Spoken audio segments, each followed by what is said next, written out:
क्या सास बन सकती है माँ? अरे क्यों रे?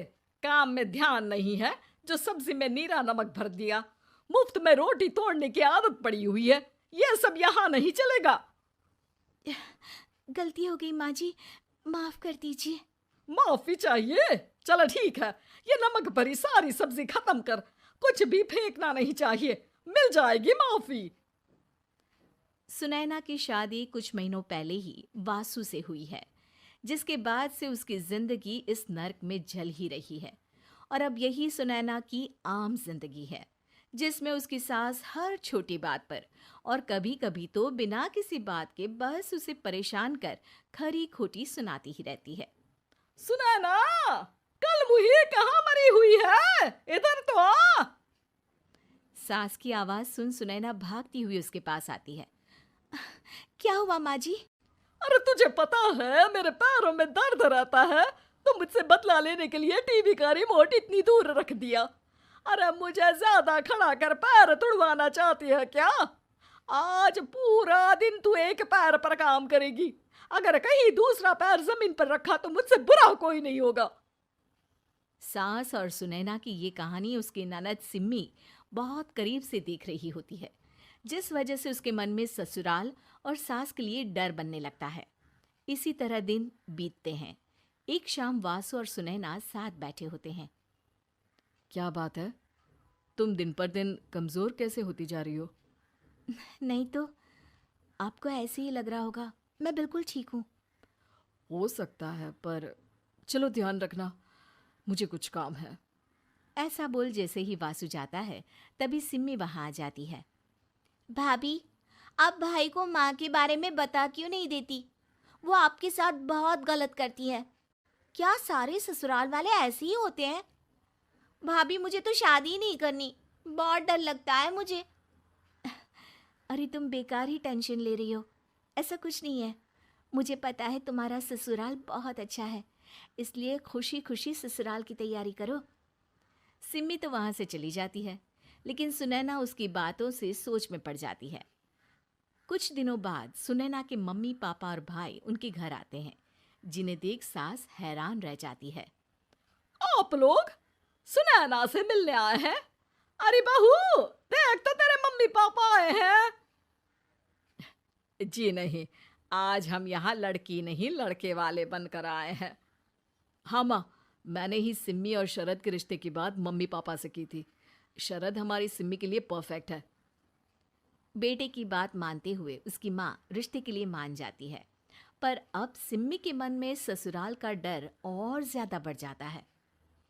जैसे यहाँ माँ भाभी पर जुल्म करती है, ये भी पक्का अपनी बेटी का बदला लेने के लिए ही मुझसे शादी कर रहे हैं। इसी सब के बीच देखते ही देखते सिम्मी शरद की शादी हो जाती है और सास के नाम से डरी सहमी सिम्मी ससुराल पहुंच जाती है। जहां पहुंचते ही वो डरते हुए बोलती है, मम्मी जी, मैं अभी पूरे घर का काम कर दूंगी और जॉब भी छोड़ दूंगी। जैसे आप कहोगी मैं सब कुछ वैसे ही करूंगी। अरे, इतना डर क्यों रही हो? और अभी घर आई हो, कोई काम करने की जरूरत नहीं।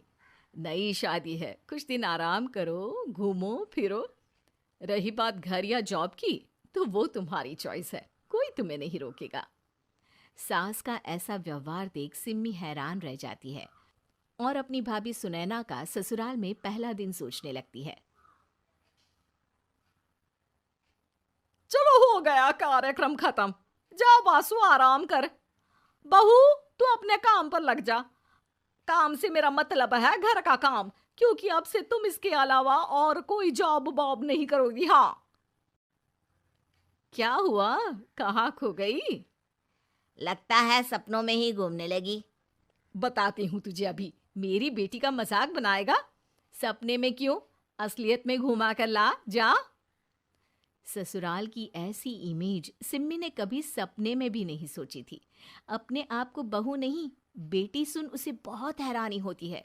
लेकिन जैसे जैसे समय बीतता है, तो अब सिम्मी को किसी भी जगह से ज्यादा ससुराल अच्छा लगने लगता है। एक दिन सिम्मी सबसे मिलने मायके आती है, तो अपनी माँ को भाभी पर चिल्लाते हुए देखती है। अरे करमजली, अगर मुझे इतना ही पैसा खर्च करना होता तो तेरी जगह घर में नौकरानी ना रख लेती। तुझे लेकर आई जिससे नौकरानी का पैसा बचे, पर तू तो उससे भी ज्यादा खर्चा करा रही है। बस माँ, तुम्हें कोई कुछ बोलता नहीं तो हर हद पार करोगी क्या? अगर यही सब मेरी सास करे तो? अरे तो उनकी बेटी को जिंदा गाड़ दूंगी। तुम्हारे और उनके अंदर यही तो फर्क है माँ। तुम उनकी बेटी के साथ क्या क्या करती हो, सब कुछ पता होने पर भी वो तुम्हारी बेटी को पलकों पर बिठा कर रखते हैं। एक आप हैं, उनकी बेटी को अपनी बेटी जैसा तो क्या बहू तक नहीं समझती। माँ, आपको सुनकर मिर्ची जरूर लगेगी, लेकिन मेरी सास मेरी माँ से अच्छी माँ और सास दोनों हैं। इस पर सिम्मी अपनी माँ को अपने ससुराल और उसके प्यार के बारे में सब कुछ बताती है, जिसे सुन सुनैना की सास को अपनी हर गलती का एहसास होता है। अगर वो चाहते तो आराम से अपनी बेटी का बदला मेरी बेटी से ले सकते थे, पर उन्होंने ऐसा नहीं किया और तुझे हमसे भी ज्यादा प्यार दिया। तुम दोनों ही मुझे माफ कर दो। इसके बाद तो जैसे सुनैना की सास का रूप पूरी तरह बदल जाता है। Mission successful. रिवेंज लेना है क्या?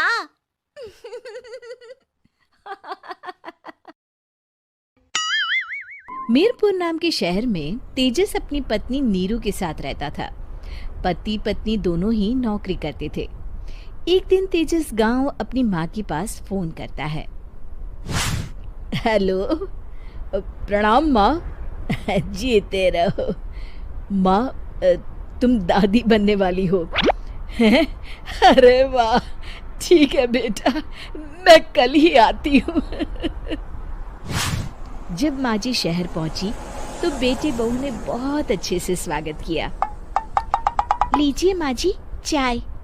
अरे गर्मा गर्म पकोड़े ले आओ माँ के लिए। नीरू रसोई में गई और 2 मिनट में ही पकोड़े ले आई। जी ये लीजिए। बहू जादू से बनाए हैं क्या? अभी तो रसोई में गई थी। यम्मी। माँ जी, शीला रसोई में पकोड़े तल रही है, मैं बस लेकर आई। हे भगवान, मेरा धर्म भ्रष्ट कर दिया तूने। अब तो गंगा जल से शुद्धिकरण करना होगा। दूसरे दिन, माँ जी मैंने नाश्ता बना दिया है, ऑफिस जा रही हूँ। पर अभी तो घर का सारा काम पड़ा है। शीला आती ही होगी, झाड़ू पोछा बर्तन कपड़े वो सब कर लेगी।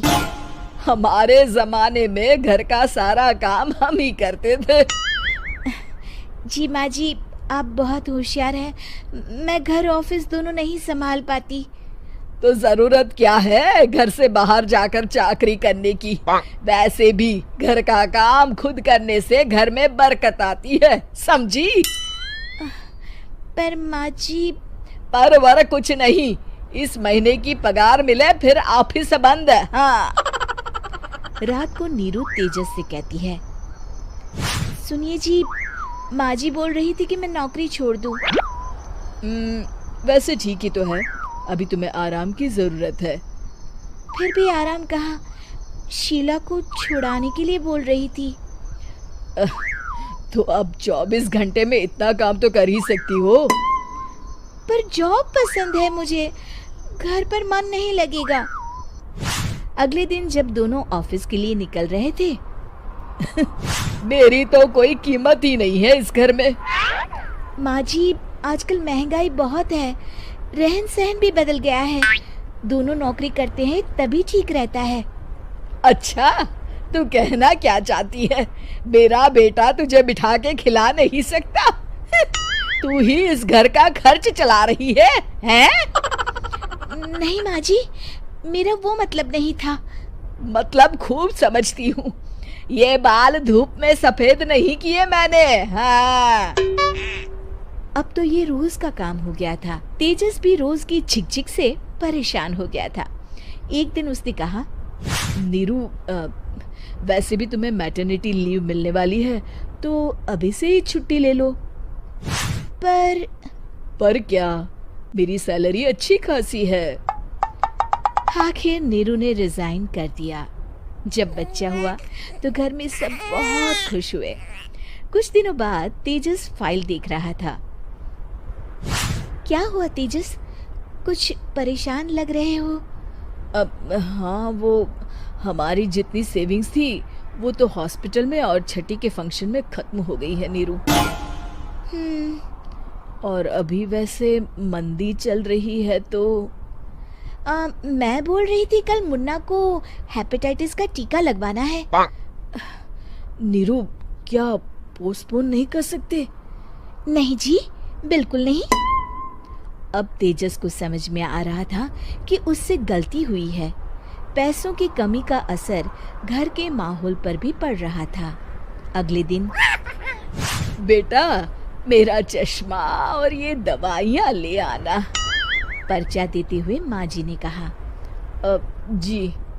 तेजस, मुन्ना के लिए दूध का डिब्बा और डायपर भी ले आना, और ये किराने के सामान की लिस्ट है, इसे भी लाना है। तेजस गुस्से में लिस्ट मरोड़कर फेंकता है और चिल्लाता है, पैसे क्या पेड़ पर उगते हैं? ये ले आना, वो ले आना। अरे पर ये जरूरत का सामान ही है। वो गुस्से में बिना कुछ कहे ऑफिस चला गया। अरे अरे लंच तो ले जाइए। नीरू दौड़कर डिब्बा पकड़ाती है।